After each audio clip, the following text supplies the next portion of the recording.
paša moj. Hoćeš priču? Evo ti moja priča. Ona kad si napokon svoj na svome, da ti ispričam najljepši dio. Šta se to desilo kad se sve to što sam čeznuo ostvarilo? Nakon 30 godina, 30 teških godina u toj njihovoj školi strpljenja, čelik se konačno rasprsnuo u grudima i pokazao ono što je uvijek bilo u sredini. Srce Sarajeva. I tako, vratim se. I nije bilo vraćanja. Ko u nekom filmu, to ti je ustajanje iz mrtvih. Bilo je ko da si prodiho nakon što si držao dah cijeli život. Prva noć u mom starom sokaku.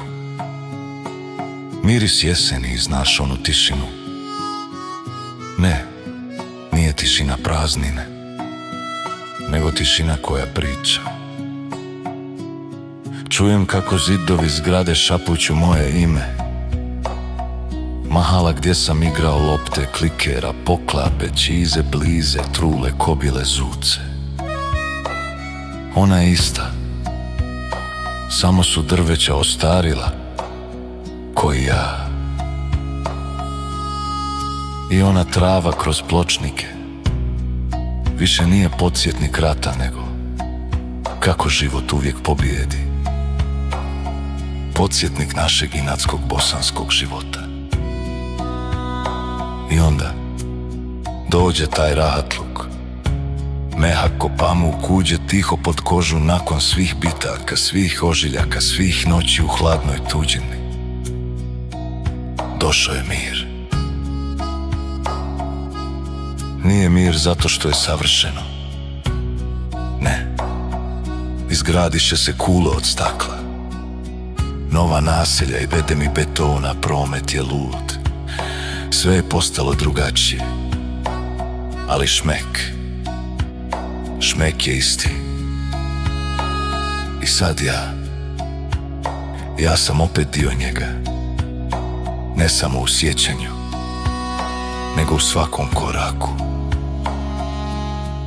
Jutra više ne počinju s nalogom na poslu, nego s kafom u mom lokalnom kafiću. Sjedim i gledam ljude, komšije koje se pozdravljaju. I ona ista priča. Buraz, ne sekiraj se ba, završit ćemo to. A onda se okreneš, gledaš turiste koji se čude ko da su došli u zonu sumraka. Sve im je čudno, sve mu se dive, a pojedoše čevape i burek ko da nikad nisu jeli.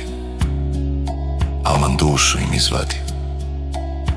Gledaš one starije gospodine što prepričavaju istu priču svaki dan. A valah, ja sam postao jedan od njih. Valjda su to te godine. Moji ožiljci na licu. Sada je samo još jedna crta u mozaiku ove čaršije. Nikoga ne gleda sa sažaljem. Svi ga prihvataju. Jer ovaj grad, paša moj, on razumije rane. I on ih nosi na svom licu s ponosom. Večeri su duge, ali sada su drugačije. Nije više gitara u tuđoj mahali, nego šala i čavrljanje s rajom iz djetinjstva koji su, eto, ostali ili se i oni vratili.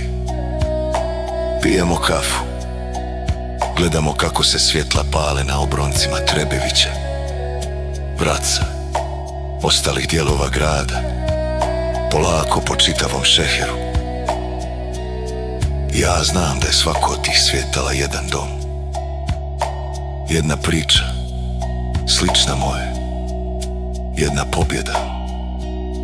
Možda nije ista moja, ali je priča koja se rado sluša među rajom.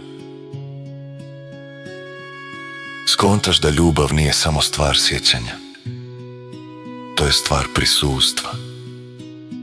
Da budeš tu, da dišeš istu havu, da hodaš istim kaldrmama koje su ti nosile prve korake. Grad se voli ne s udaljenosti, nego dodirom stopala njegovih ulica. Ove zadnje godine u gradu su mi najljepše. Platili su mi svaku minutu čekanja. Ožiljci više ne bole. Paša moj. Oni se smiju. Jer svaki od njih je bio cijena za ovo ovdje. Za svaki pogled s mosta. Od Latinske čuprije pa do otoke. Za svaki zalogaj somuna i stare pekare. Za svako dobro jutro ili merhaba od komšije. Ja nisam samo sin Sarajeva koji se vratio. Ja sam njegovo djelo koje je završilo svoj dugi put kući. I sada kad hodam uspravno, ne nosim samo svoje ordenje od ožiljaka. Nosim i ordenje svog grada, njegovu tvrđavu, njegovu rijeku, njegov neuništivi duh. Ako me pitaš ko sam sada, ja sam čovjek koji je prestao čeznuti. Ja sam čovjek koji je napokon živ.